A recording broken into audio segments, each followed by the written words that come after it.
Hey there, and happy Halfoween, everybody! That's right, it's halfway to Halloween. Time to do another one of my Halloween reviews. This time we're talking about Halloween H20, 20 years later. This was the anniversary feature for the Halloween franchise, the big return to form that did something unique for the time that is now commonplace. So commonplace that this franchise would do it again 20 years later, which is retcon everything back to basically the beginning. This film acts as a direct sequel to Halloween 1 and 2. That's right, it includes 2, so Laurie is still the sister of Michael. And this film, directed by Steve Miner, director of 2 of the Friday the 13th franchise films, fan favorite sequel, Friday the 13th Part 2, and one of my favorite Friday the 13th films, which is 3D. He has always been a good director at building tension. Even though he does often telegraph where the scares are going to be, he really coils that spring before he releases. And this film, similar to the very first Halloween film, is about tightening that spring. Michael is not a relentless killer in this film, much more like in the very first film. He is a stalker, waiting and biding his time before he lets that coil spring loose, but once he does, he is the mayhem machine that everybody wants him to be. After the opening scene where he does off a couple of characters in some unique ways, however mostly off camera, it is a long time before Michael springs into action again. Instead, we get lots of scenes of Michael pacing and walking and staring from afar at those he plans on taking out throughout the course of the film. What does that do? It doesn't allow for a huge body count. This is one of the more conservative in terms of body count of the Halloween franchise, but instead it allows it to focus its energies on building character and getting you to embrace the characters on screen in front of you. Along the way, we reconnect with Jamie Lee Curtis's Laurie Strode, this time being known as Keri Tate. Keri Tate has gone into hiding since the events of the second film, built herself a new life, but she can't shake the trauma of her past. And she, as we see, even though she is a successful woman running a secluded college or private school for gifted youngsters, she is also a woman that's so burdened by her trauma that she has turned to alcoholism, and she's a functioning alcoholic. This is something that is repeated throughout the film, but you see how she is needing to confront her past and unwilling to do so, and is willing to drink it away until she is fully confronted with that past and faces those fears. It is Jamie Lee Curtis that really helps to elevate this film. But that's not to sell her son short. Josh Hartnett plays her son, and as we learn, Michael is, in a somewhat hokey manner, prone to hunting down and killing his family members shortly after they turn 17. And as her son is turning 17, Michael comes back, reemerges to hunt his nephew, her son. Josh Hartnett is really good in the film. This was his first feature, along with The Faculty, though I think this one made it to theaters first. And he really shines. He's good, and I really enjoyed watching him in his first kind of screen role. Also in this film is Michelle Williams, who is really, really good in her scenes. She sells the scared, she sells the cute romantic-y bits with Josh Hartnett, and the two play off each other quite well. Their friends are both interesting characters and fun to watch. The dynamic between everybody is pretty solid. I enjoyed the characters this time around, and that's something I can't really say for Halloween 2, 3, 4, 5, or 6. This one has characters that are more memorable, and when they start getting picked off, it's not a, hell yeah, Michael's coming. It's more of a, oh no, I like this person. One of the most effective scares in the film, or creep out moments, is how he picks off their friends in the sort of dormitory setting. The guy is going to get a cork to pop the champagne, a corkscrew, and drops it down like a garbage disposal, and they have this great shot of him like reaching in the garbage disposal and like trying to get it, and you're sure Michael's just going to turn it on because you see that he's standing there in the doorway unbeknownst to the kid, and you're just waiting for it to happen. And this is where the direction really comes in. The direction, the sound design really amplifies those moments. You're sure what's going to happen, and when it doesn't, you have that mild relief, but you have a great shot of him turning and looking at Michael dead in the eye, and Michael has these reflections. When I first saw this when I was young, I was like, oh, it's because he was shot in the eye, he has 2 glass eyes, and I'm like, that doesn't make sense. As an adult now, I'm not sure why he has the perfect reflection, but it makes for a damn good shot. That being said, when his girlfriend goes to try to figure out what happened to him, her death scene is so well done and so tense. I really quite like that. We also have a couple other supporting cast members that are really quite good.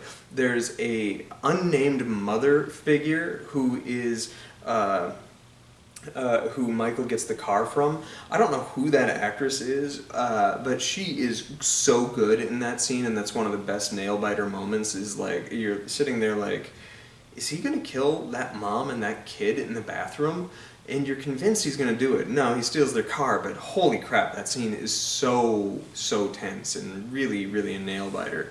You have Janet Leigh, who has a cute little couple scenes with Jamie Lee Curtis, and it's really kind of neat seeing that Halloween owes its existence to Psycho and to her role in Psycho specifically, and getting that kind of homaged in this, along with a couple of the homages for Scream as well, was really kind of neat.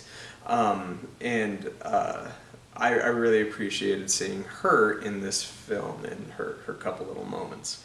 And her line of like, I hate to be motherly, kills me every time. But the real shining star here, not Adam Arkin, he's fine, is LL Cool J, who has a completely superfluous side plot. He's a security guard at the institution, and he doesn't want to be a security guard. He wants to be a romance novelist, and he keeps calling his girlfriend and reading little bits that he's come up with for his erotic novel, and how she's like getting all into it and stuff like that. It's some of the best stuff, but he is by far the best character in this movie, and I am going to go out on a limb and say, as great as Laurie Strode is, her inconsistency of presentation of character makes me say that she isn't the best character this franchise has to offer. It is LL Cool J, and I would watch a spin-off with him any day of the week. He is that good, and let's bring justice to LL. I want to see more of that character. That said, this movie was really built as the final showdown for Laurie Strode and Michael Myers, and boy does it deliver. The last 15 minutes is a constant barrage of a battle between these two icons. One who has been iconic killer for all time, that is matching wits with his first victim, who refuses to be the victim this time around. She locks herself in the cage with the beast and goes to town until it is definitively over. And this ends the Halloween franchise on a perfect note. A one of reclamation after a series of meandering films that are inconsistent in quality, in tone, in character. We have a film that brings us back to our roots and gives us the conclusion we needed and didn't even know that we did. It is unfortunately undone in the next one, which we'll talk about this coming Halloween with Halloween Resurrection, but for my money, this is where you can stop watching the Halloween franchise. Have there been good movies after this? Yeah, but I don't think anything comes as close to this. I think this movie is, at the very least, as good as the first film, minus the reputation of being the franchise starter that film was. That film is elevated in its stature because of the fact that it created a whole genre of film that prior to didn't really exist or didn't exist on the same scale, and it provided the blueprint that would define the genre for over a decade to come. This doesn't have that going for it. However, what it does have is strong characters, effective thrills, good suspense, and a strong sense of carnage once the kills start coming into full force towards the last act of the movie, and it delivers on the showdown that it promises. So for that, for my money, this is probably my favorite Halloween film. We'll see how some of the other ones hold up upon rewatch. But to me, this is, at the very least, as good, if not better than, the original Halloween, in my estimation. I know that's cuckoo bananas for some people, but I stand by it. I think it's a very damn good film.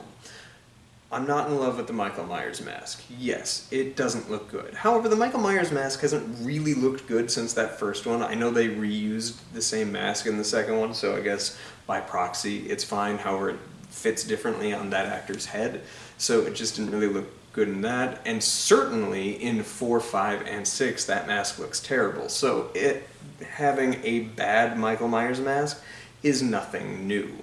It didn't bother me so much.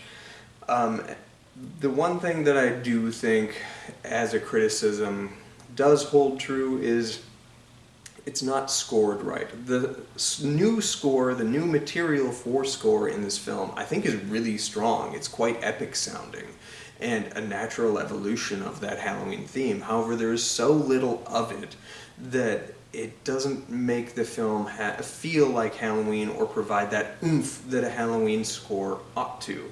Instead, it reuses a lot of the same musical cues from the Scream franchise, which is its own thing, and by design is distinctly different while paying homage to Halloween. For this to just reuse that stuff just didn't really work for me.